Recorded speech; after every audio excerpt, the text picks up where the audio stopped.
So, if I could have your attention for just 20 seconds, what if I told you that Spider-Man Far From Home was going to introduce two of the biggest points moving forward in the Marvel Cinematic Universe? What is up, everybody? It's Marcellus from the Yellow Tag YouTube channel as well as the Yellow Tag podcast. And today we're going to be discussing the first Marvel movie post Avengers Endgame, which is Spider-Man Far From Home.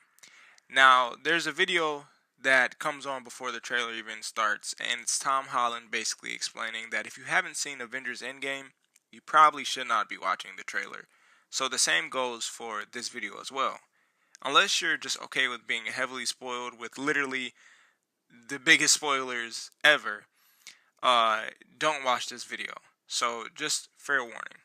So Spider-Man Far From Home, the trailer at least, goes immediately after the biggest weak spot of all Marvel fans right now, which is the absence of Tony Stark.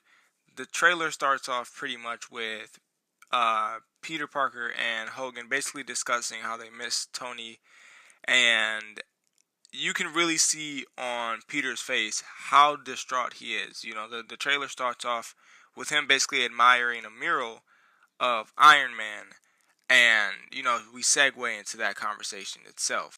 Because if we're being honest, Peter Parker is one of the closest characters to the Marvel Cinematic Universe's audience than probably a lot of, OG characters. Like, I can honestly say that from my point of view, a lot more people are invested in the trials and tribulations and the emotional investment of Peter Parker than opposed to Bucky Barnes or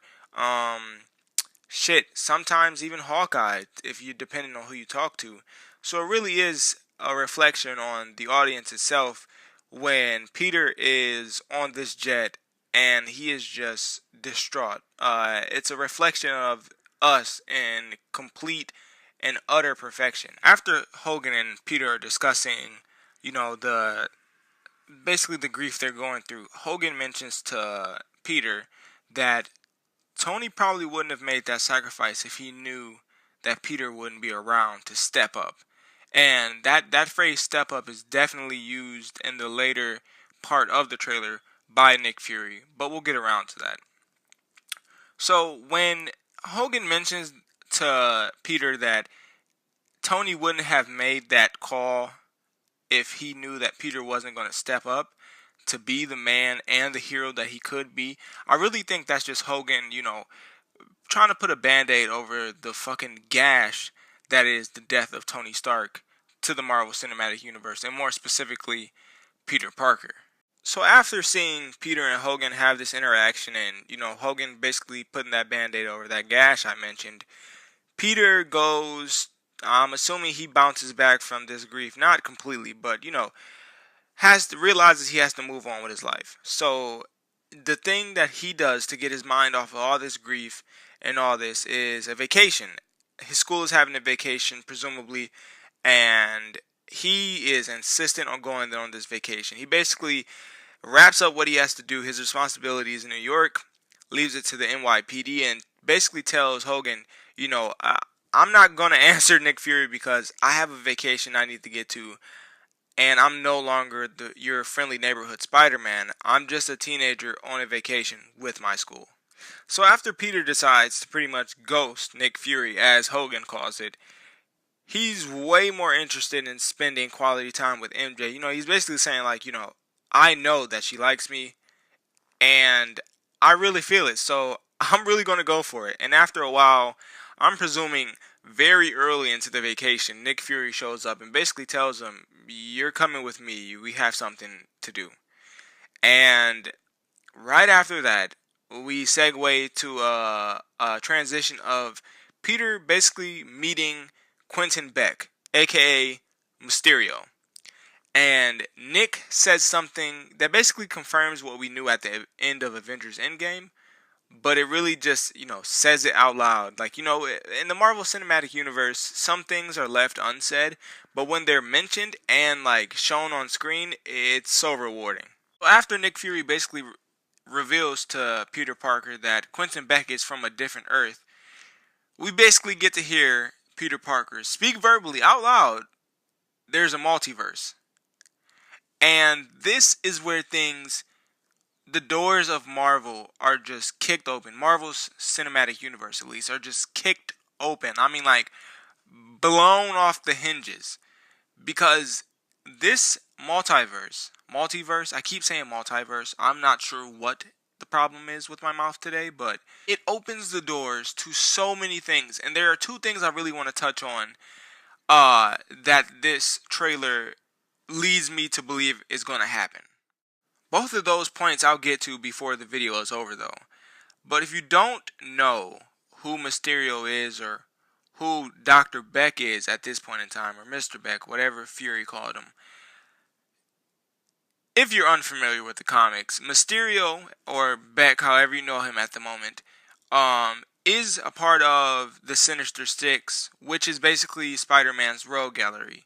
Meaning that they are 6 of his arch nemesis, some of the most consistent Spider-Man villains, and sometimes the members will rotate and like vary, but very rarely has Mysterio been left out of that group, if ever, I believe.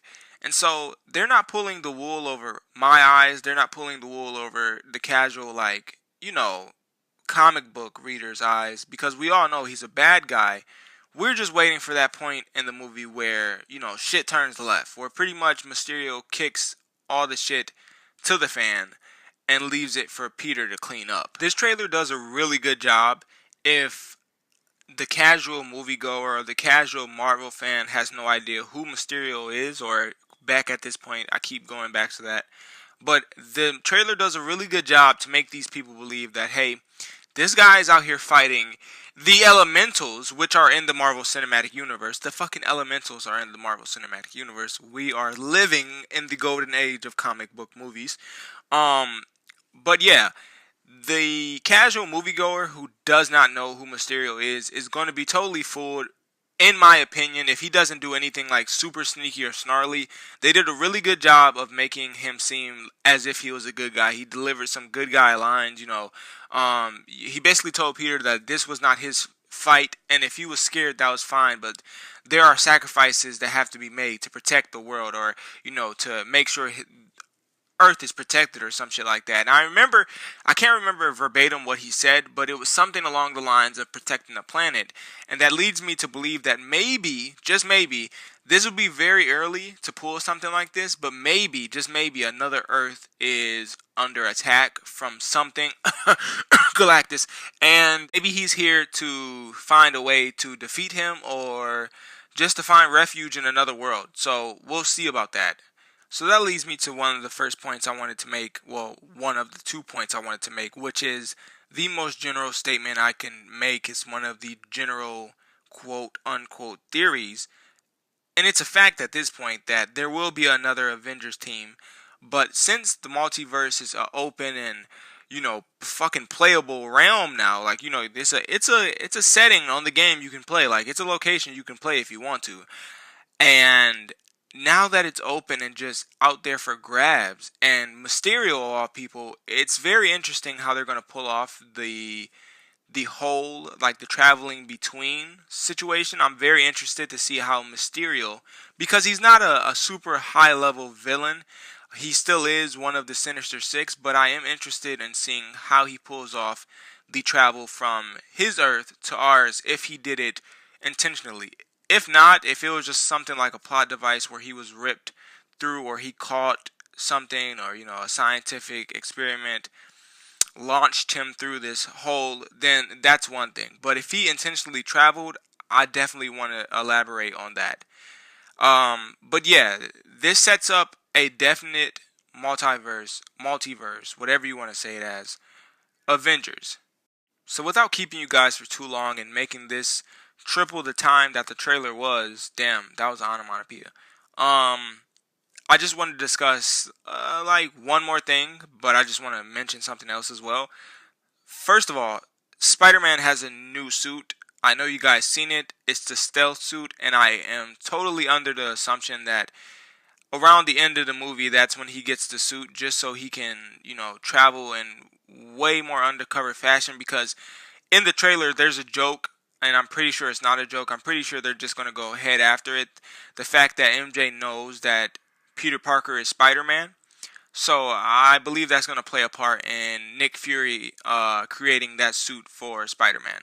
So the last big point I wanted to get to is that with the absence of Tony Stark in the Marvel Cinematic Universe, there is a huge void in Stark Enterprise technology being, you know, showcased in these big fights, because for the last 11 years, almost every big fight, Tony has had a different armor or a different weapon for, said villain. And as Pepper Potts is definitely going to take the mantle of figurehead in the business department, I definitely can't see her hopping in the field in everyday situations, or not everyday situations, but huge situations, risking her life like her husband did. So that's where Peter Parker comes into play, becoming the Iron Spider-Man by the end of Far From Home, not just Spider-Man.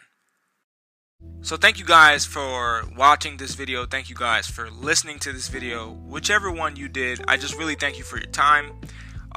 This is my first MCU video. More to come, definitely. But I just want to see how you guys felt about this content. So if you liked it, you can subscribe. If you didn't like it, you can never watch my channel again. I just thank you for your time, and I'll catch you guys later.